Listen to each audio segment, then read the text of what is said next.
फिर एक मौका आया जब एक वीलॉगर थे रजी दादा, उन्होंने एक नामुनासिब बात कह दी।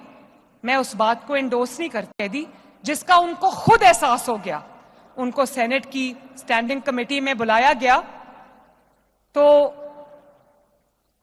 उन्होंने कहा कि मैं अनकंडीशनल माफी मांगता हूं, यानी किसी अगर मगर के बगैर मेरे से गलती हो गई, मैं माफी मांगता हूं। और जब जब गलती हो जाती है और कोई माफी मांगता है तो आप क्या करते हैं? क्या करते हैं? माफी दे देते हैं ना। तो आपने उनकी तज़हीक की, उनकी तजलील की, मैं नहीं बोली, लेकिन मैं अब दोबारा ये ज्यादती पंजाब के किसी बसने वाले के साथ नहीं होने दूंगी।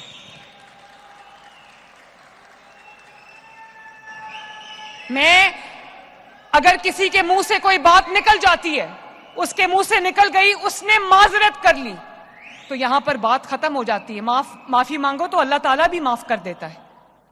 इतने ये रवैया पंजाब के अंदर रहने वाले लोगों के साथ मुझे मरियम नवाज शरीफ को मंजूर नहीं है। वो कोई बेयारो मददगार लोग नहीं है, उनकी वजीर आला है जो उनका नाम लेती है और उनके हकूक की हिफाजत करती है।